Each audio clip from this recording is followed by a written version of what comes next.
Hello दोस्तों, आपके host, आपकी दोस्त और आपकी गाइड आपसे मिलने फिर आ गई है।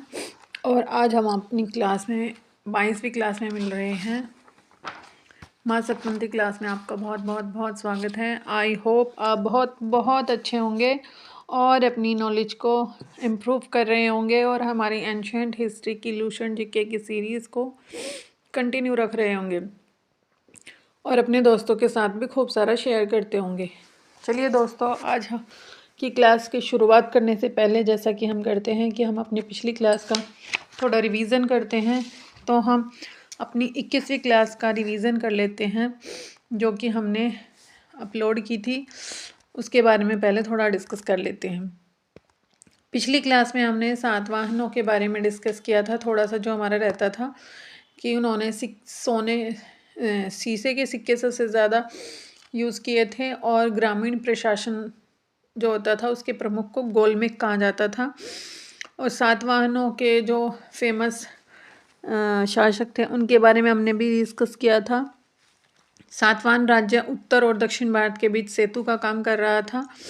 अजंता एलोरा की गुफाओं में भी इन्होंने कंट्रीब्यूशन किया था।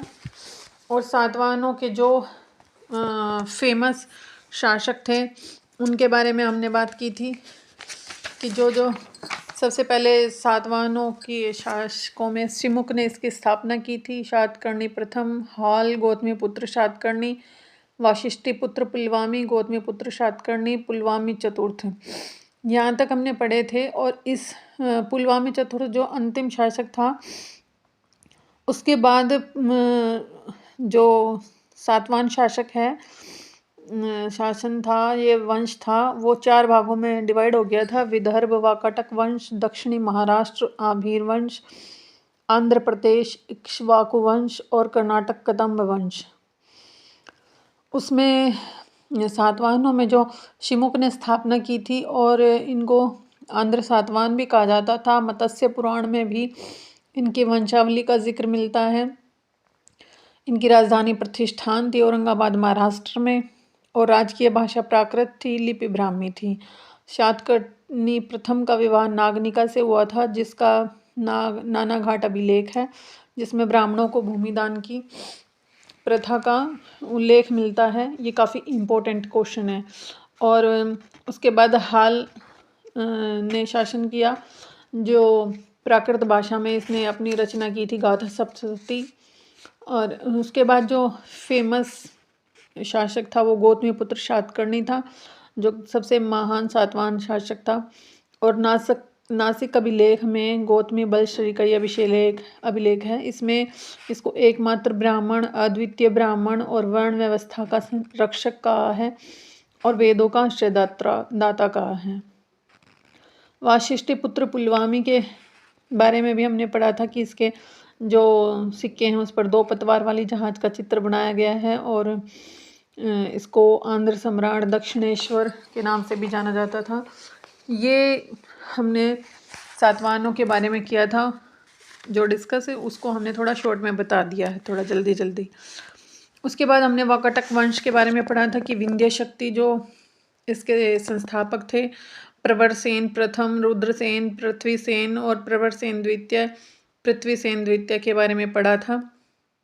इनका जो एरिया था, क्षेत्र था, वो दक्षिण भारत था। महाराष्ट्र और तेलंगाना मोस्टली इनका एरिया माना गया है। और संस्थापक जो हमने अभी बताया विंध्य शक्ति थे इसके। 255 ईस्वी में उसने इसकी स्थापना की थी वाकाटक वंश की। और सातवाहनों के अधीन बरार विदर्भ के स्थानीय शासक थे ये, इनके पूर्वज। और विंध्य शक्ति हैं जो उनके बाद प्रवरसेन प्रथम का सम्राट बनने की बारी आई, जिसने सम्राट की उपाधि धारण की। और पुराणों से पता चलता है कि इसने 4 अश्वमेध यज्ञ किए थे। प्रवरसेन के समय इनकी जो शाखाएं थी वो 2 भागों में डिवाइड हो गई थी। वाकाटक वंश की प्रधान शाखा और वासीय इतनी इम्पोर्टेंट नहीं थी। प्रधान शाखा के जो रुद्रसेन द्वितीय थे वो काफ़ी इम्पोर्टेंट माने गए हैं, जिन्होंने गुप्त साम्राज्य के संस्थापक जो फेमस चंद्रगुप्त प्रथम इसके शासक थे। स्थापना तो श्रीगुप्त ने की थी। उसकी पुत्री, चंद्रगुप्त प्रथम की पुत्री प्रभावती से विवाह किया था और इनका जो वैवाहिक संबंध है स्थापित होने के बाद गुप्त वंश में और वाकाटक वंश में काफ़ी अच्छे संबंध बन गए थे। और इन्होंने ये अच्छे संबंध शुंग वंश के खिलाफ भी कई बार यूज़ किए, क्योंकि जो बफर स्टेट था वो वाकाटक वंश था। अगर उसको ही खुश कर देंगे गुप्त वंश के शासक तो वाकाटक वंश को अपनी मतलब सोच से मिला के अपने अच्छे संबंध बना के उनको अपनी तरफ करके शुंग वंश को उन्हें टारगेट किया था। वाकाटक वंश के जो कला साहित्य है उसमें हमने प्राकृत काव्य सेतुबंध के बारे में बात की थी, जिसकी रचना मराठी में प्रवरसेन द्वितीय ने की थी और सरवसेन ने हरिविजय नामक ग्रंथ लिखा था। चंद्रगुप्त द्वितीय के राजकवि कालिदास ने कुछ समय तक प्रवरसेन की राजसभा में भी काम किया था, सेतुबंध का संशोधन किया था और वैदर्भी शैली में मेघदूत का भी निर्माण किया या रचना की या मेघदूत को लिखा। उसके बाद वाकाटक ने पृथ्वीसेन द्वितीय के सामंत व्याघ्रदेव ने नचना के मंदिर का निर्माण करवाया था और अजंता एलोरा की 16 और 17 गुहा विहार और 19वें गुहा चैत्य कला का निर्माण करवाया। गुहा चैत्य का चेदी राजवंश के बारे में हमने बात की थी, जो कलिंग से में उदय हुआ था और अशोक की मृत्यु के पश्चात प्रथम शताब्दी इसकी थी मानी गई है और इसकी जानकारी हाथी गुम्फा अभिलेख से मिलती है। प्रतापी राजा खारवेल जैन धर्म का अनुयायी था। उसने जैन मुनियों के लिए उदयगिरी की पहाड़ी में गुफा का निर्माण करवाया था। फिर उसके बाद हमने 17th चैप्टर पे स्किप किया था। मौर्योत्तर काल में हमने 2 पार्ट्स एक साथ कंटेम्प्रेरी पढ़े थे कि जैसे भारत पर विदेशी आक्रमण हुए थे उत्तर भारत की तरफ से और पूर्व भारत की तरफ भारतीय शासक 1 बाय 1 अपना शासन कर रहे थे। जिस समय मगध पर नंद वंश का शासक था, उस समय घनानंद उसका शासक था। उसी समय इंडो ग्रीक रूलर हमारे इंडिया पर आए और उन्होंने वहाँ पर आक्रमण किए, वहाँ पर कब्जा करने की कोशिश की। इंडो ग्रीक जो आए थे, ग्रीक से जो आया था सबसे पहले सिकंदर आया, फिर उसने अफ़गानिस्तान और भारत में उत्तर पश्चिम भारत में अपना कब्जा कर लिया।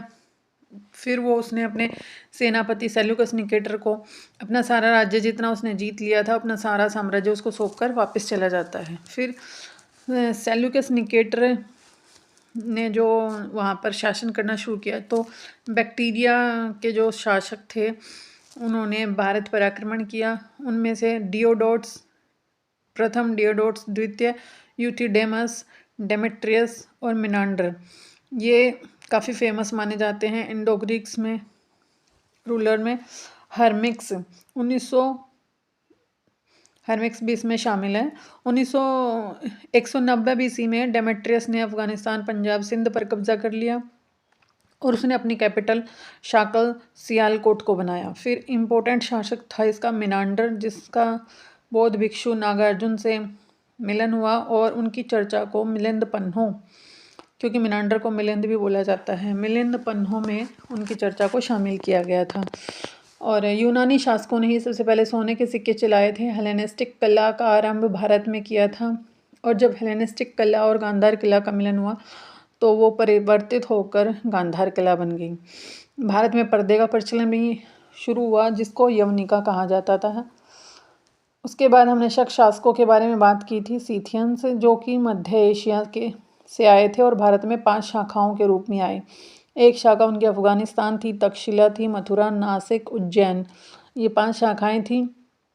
तक्षशिला और मथुरा शाखा को उत्तरी क्षत्रप कहा जाता था और नासिक और उज्जैन को पश्चिमी क्षत्रप कहा जाता था। जो सबसे फेमस राजा था रुद्रदामन, इम्पोर्टेंट शासक, वो उज्जैन शाखा से रिलेटेड था। मथुरा के जो शक शासक थे वो उनमें सबसे पहले प्रथम शासक राजुल था और इम्पोर्टेंट शासक षोडास था। जैन ग्रंथ कालकाचार्य में कथानक के अनुसार बताया गया कि जो शक शासक थे वो पहले मालवा क्षेत्र में रहते थे और उज्जैन के विक्रमादित्य 57 BC में शक शासकों को पराजित किया था इसने। उसके बाद हमने संवत के बारे में बताया था कि 57 BC में संवत शक शासकों को पराजित कर विक्रम संवत शुरू किया था विक्रमादित्य ने। फिर हमने संवत का जो कन्फ्यूज़न होता है थोड़ा उसको भी डिटेल से लास्ट क्लास में आपको समझाया था। ये हमारी लास्ट क्लास का रिवीजन था। जो भी अगर आपको कुछ समझ नहीं आया हो तो कमेंट करके ज़रूर बताना। चलिए अब हम नेक्स्ट क्लास शुरू करते हैं। हमारी आज की 22वीं क्लास है। इसमें हमें नासिक के शक शासकों के बारे में पढ़ना है, जो कि हमारा पहले से चैप्टर शुरू हो चुका है शक शासकों का। अब नासिक के शक शासक, उनमें उनका अन्य नाम शोहरात शक भी कहा जाता है, और उनमें सबसे प्रमुख शासक जो है वो नैपान। गौतमी पुत्र शातकर्णी द्वारा इसकी हत्या कर दी गई थी।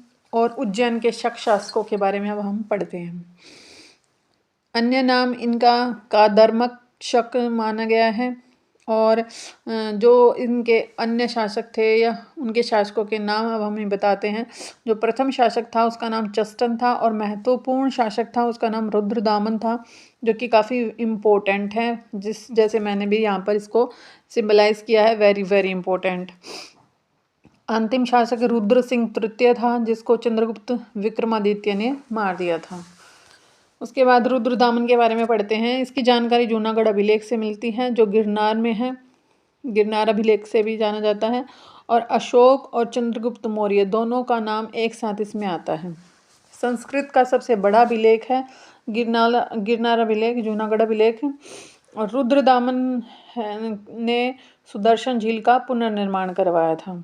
चंद्रगुप्त मौर्य के द्वारा सुदर्शन झील का निर्माण करवाया गया। फिर अशोक के द्वारा इसका पुनर्निर्माण करवाया गया, और रुद्रदामन के द्वारा भी इसका पुनर्निर्माण करवाया गया। एक नोट हमारी लूसेंट की बुक में मिलता है कि मालवा के क्षेत्र में अंतिम शक शासक रुद्र सिंह तृतीय था। चंद्रगुप्त विक्रमादित्य ने इसकी हत्या कर दी थी, और व्याघ्र शैली में चांदी के सिक्के चलवाए थे चंद्रगुप्त विक्रमादित्य ने इसके हत्या के बाद। पहलव वंश, अब हम बात करते हैं पहलव वंश की।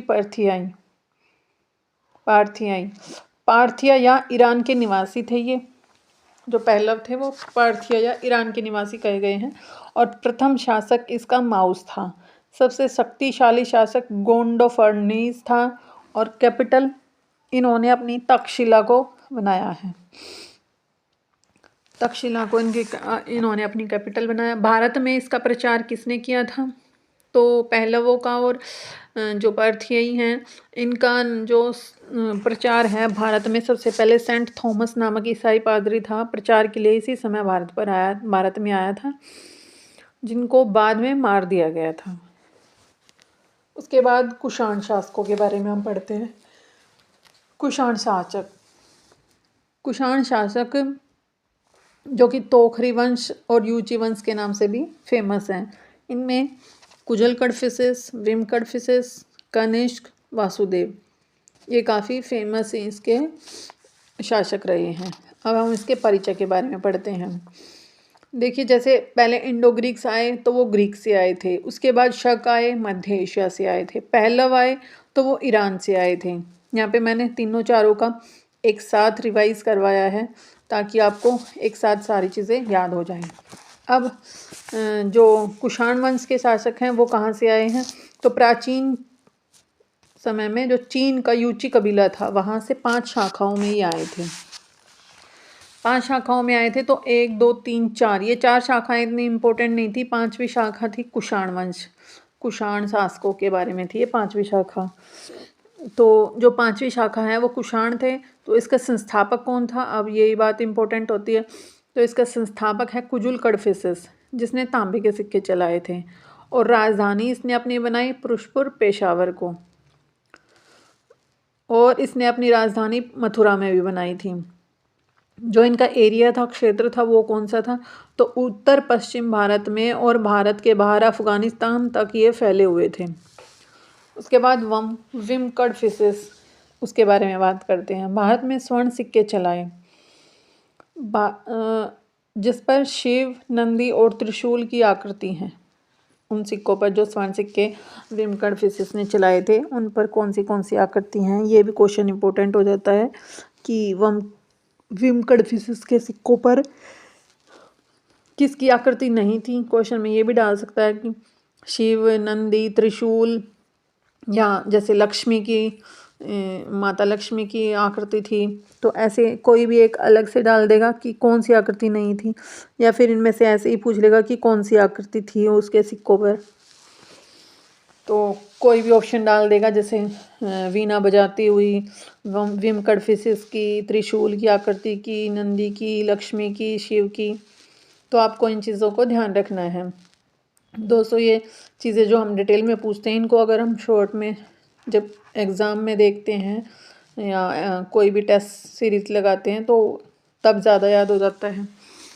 तो उसको चीज़ों को ध्यान में रखना चाहिए। शिव और नंदी और त्रिशूल की आकृति इसके सिक्कों पर पाई गई है। शैव धर्मानुयायी था ये, शिव धर्म का पालन करने वाला था। उपाधि धारण की इसने महेश्वर की। उसके बाद हम कनिष्क के बारे में बात करते हैं। कुषाण वंश का सबसे प्रतापी शासक था और इसका राज्याभिषेक 78 AD में हुआ था। शक संवत का आरंभ हुआ था इसी समय में और ये भारत का औपचारिक संवत माना गया है। इस संवत को भारत सरकार ने भी अपनाया है। कुषाण का वंश का जो ये है कनिष्क काफ़ी फेमस शासक था। इसके बारे में बौद्ध संगतियों में भी जिक्र मिलता है। कनिष्क ने 78 AD में शासन की बागडोर संभाली और शक संवत चलाया, जो भारत का औपचारिक संवत है। और इसने उपाधि धारण की देवपुत्र की उपाधि धारण की, जिसके बारे में हम आगे लास्ट में भी बताएंगे, लेकिन एक बार यहाँ पर भी बता देते हैं कि ये देवपुत्र की जो उपाधि धारण की थी, तो ये चीन के राजाओं से इन्होंने सीखा था देवपुत्र की उपाधि धारण करना। कनिष्क का साम्राज्य कैसा था, तो उत्तर भारत और मध्य एशिया तक फैला हुआ था और चीनी सेनापति पेंचुआ ने इनको हराया था। लेकिन बाद में कनिष्क ने भी उन पर आक्रमण करके और उनको हरा दिया था। उसके बाद मगध से अश्वघोष और बुद्ध का भिक्षा पात्र ये लेकर आया था। कनिष्क और धर्म, कौन सा धर्म से रिलेटेड था कनिष्क, तो महायान शाखा, बौद्ध धर्म से रिलेटेड था और उसकी महायान शाखा से ये संबंध रखता था। फोर्थ जो बौद्ध संगति है, चौथी बौद्ध संगति इसी के समय में हुई थी कश्मीर कुंडलवन में। अध्यक्ष वसुमित्र थे इसके, और परिणाम क्या निकला, तो फोर्थ बौद्ध संगति में ये परिणाम निकला कि जो बौद्ध धर्म था वो 2 भागों में बट गया था, हीनयान और महायान में। स्पष्ट विभाजन यहाँ पर देखा गया बौद्ध धर्म का। उसके बाद जो मूर्ति निर्माण की कला है वो भी यहाँ पर देखी गई कि कौन सी कला में मूर्तियाँ बनाई जाती थी, तो गांधार कला और मथुरा कला में ये मूर्तियाँ बनाई गई बौद्ध धर्म से रिलेटेड, जो बौद्ध धर्म की मूर्तियाँ थीं। तो यहाँ पर हमने थोड़ा सा गांधार कला और मथुरा कला का कंपैरिजन दिखाया है। ये कुछ पॉइंट्स आप समझ लें, क्योंकि यूपीएससी में कई बार ये क्वेश्चन पूछ लेता है कि मथुरा कला और गांधार कला में क्या डिफरेंस था। तो जो भारतीय कला और यूनानी कला को मिलाकर जो गांधार कला बनी थी, जो कला बनी उसको गांधार कला कहा गया। और जो मथुरा कला थी वो मोस्टली भारतीय शैली से ही रिलेटेड थी। और काले, नीले, हरे, स्लेटी पत्थर से जो निर्माण किया जाता था वो गांधार कला में किया जाता था। गांधार कला की मूर्तियों में इस तरह से निर्माण किया जाता था, जबकि मथुरा कला में लाल बिलवा पत्थर से ही मूर्तियों का निर्माण होता था। इसमें ज़्यादा भव्यता नहीं थी गांधार कला में, मथुरा कला में ज़्यादा भव्यता नहीं थी, जबकि गांधार कला में काफ़ी भव्यता पर ध्यान दिया जाता था, सुंदरता पर, मूर्ति की बनावट अच्छी हो, दिखने में अच्छी लगे, उस पर ज़्यादा ध्यान दिया जाता था। और गांधार कला भौतिकता में ज़्यादा विश्वास करती थी, जबकि मथुरा कला भौतिकता में नहीं बल्कि आध्यात्मिकता में ज़्यादा विश्वास करती थी। सबसे ज़्यादा मूर्ति जो बनी है वो गांधार कला में बनी है, और जो बौद्ध धर्म की प्रथम मूर्ति बनाई गई थी उसका निर्माण मथुरा कला में हुआ था। अब उसके बाद हम साहित्य और वास्तुकला के बारे में पढ़ते हैं। कुषाण शासकों ने सबसे शुद्ध सोने के सिक्के जारी किए थे और राजधानी पुरुषपुर पेशावर में कनिष्क चैत्य संघाराम बनवाया था। कनिष्क ने पेशावर में कनिष्क चैत्य एक चैत्य बनवाया था जो कनिष्क चैत्य के नाम से फेमस है। और बामियान अफगानिस्तान में है, वहाँ पर खड़ी हुई बौद्ध प्रतिमा बनवाई थी कनिष्क ने, जो अब कुछ आतंकवादियों ने उसको तोड़ दिया है, उसको खंडित कर दिया है, ख़राब कर दिया है। देखिए, अगर हम अपने कंट्री में कोई कंट्रीब्यूशन नहीं कर सकते तो हमें अपने देश की, अपनी विश्व की जो भी अच्छी साहित्य कला से रिलेटेड जो भी अच्छी मूर्तियाँ बनी हैं या कोई भी इमारतें बनी हैं, अगर उनमें कोई कंट्रीब्यूशन नहीं कर सकते तो उन्हें ख़राब भी नहीं करना चाहिए। जैसे हम कहीं जाते हैं घूमने तो उनको कुछ भी लिख के ख़राब नहीं करना चाहिए या उनको तोड़ना नहीं चाहिए। ये मूर्तियाँ कितनी मुश्किल से बनाई जाती हैं और उनसे सरकार को काफ़ी फ़ायदा भी होता है। जो भी पर्यटक वहाँ पर घूमने जाते हैं, उनको देखते हैं, टिकट वगैरह लगती है, तो उससे सरकार को काफ़ी फ़ायदा मिलता है और उस पैसे से सरकार हमारे लिए कुछ अच्छा कर सकती है। लेकिन कुछ ऐसे होते हैं जो उन चीज़ों को सोचते नहीं हैं और अपने देश की या बल्कि बाहर के देशों में भी जो चीज़ें अच्छी बनी हुई हैं उनको तोड़ देते हैं। तो ये ऐसा नहीं करना चाहिए। ये बामियान में जो अफ़गानिस्तान में खड़ी बौद्ध प्रतिमा बनवाई गई थी, पत्थर को काट कर उसको ख़राब कर दिया, कुछ आतंकवादियों ने उसको तोड़ दिया है। उसके बाद कश्मीर में कनिष्कपुर नामक नगर बसाया था कनिष्क ने। कनिष्क के समय जो जो विद्वान रहते थे उनके बारे में भी थोड़ी चर्चा कर लेते हैं। चरक कनिष्क के दरबार में रहते थे और उन्होंने चरक संहिता का निर्माण किया। अश्वघोष जो राजकवि थे उस समय, कनिष्क के बुद्ध चरित्र, बौद्ध धर्म की रामायण उन्होंने लिखी थी। वह सौंदरानंद का संस्कृत में रचना की थी। वसुमित्र जिन्होंने महाविभाष सूत्र लिखा था। नागार्जुन भारत के आइंस्टाइन कहे जाने वाले, उन्होंने माध्यमिक सूत्र की रचना की जो नागार्जुन सापेक्षता का सिद्धांत कहा गया है। शून्यवाद की रचना की। प्रज्ञापारमिता की रचना की। वात्सायन जो कामसूत्र से रिलेटेड है, उन्होंने कामसूत्र की रचना की थी। कुछ अन्य तथ्य भी देख लेते हैं कुषाण वंश से रिलेटेड। उसके बाद हमारा ये चैप्टर कंप्लीट हो जाएगा और फिर हम अपना नेक्स्ट क्लास में अगला नेक्स्ट चैप्टर शुरू करेंगे। नई क्लास से नए चैप्टर की शुरुआत होगी। चलिए अब हम अन्य तथ्यों के बारे में बात करते हैं।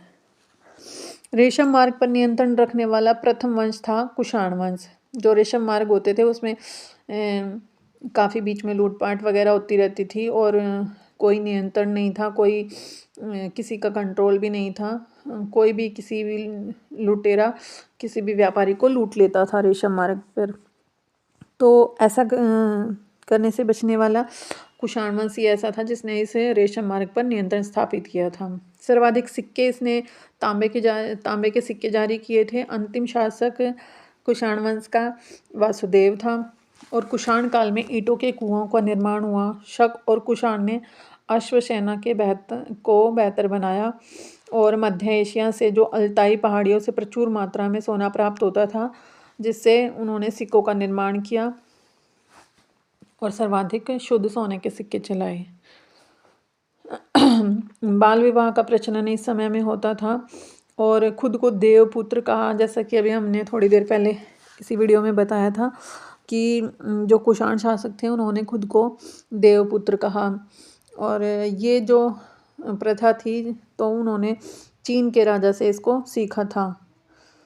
उज्जैन महत्वपूर्ण नगर था उस समय और क्षिप्रा नदी से जो प्रचुर मात्रा में पत्थरों की प्राप्ति होती थी उससे काफ़ी फ़ायदा मिलता था। ये सब हमारा कुषाण वंश से रिलेटेड थे अन्य तथ्य। अब हम नेक्स्ट क्लास में संगम वंश के बारे में बात करेंगे। हमारी 22 क्लास अभी तक अपलोड हो चुकी हैं। जो भी क्लास आपने अभी तक नहीं देखी हो उसको आप वॉच कर लें और अपनी सीरीज़ को पूरा कंप्लीट कर ले ताकि आपको अच्छे से समझ आ जाए। और जो भी चीज़ें आपको समझ ना आए दोस्तों, प्लीज़ हमें कमेंट करके ज़रूर बताएं। हम आपकी प्रॉब्लम्स को सॉल्व करने की कोशिश करेंगे और आप हमें ऐसे ही पसंद करते रहें, आप हमें ऐसे ही प्यार करते रहें, हमारे साथ ऐसे ही प्यार का रिश्ता बनाए रखें। थैंक यू दोस्तों। आप हमारी वीडियोस को लाइक करें, शेयर करें और हमें कमेंट करके ज़रूर बताएं कि आप ये वीडियो कहाँ से देख रहे हैं। Thank you. Have a nice day. Love you all friends.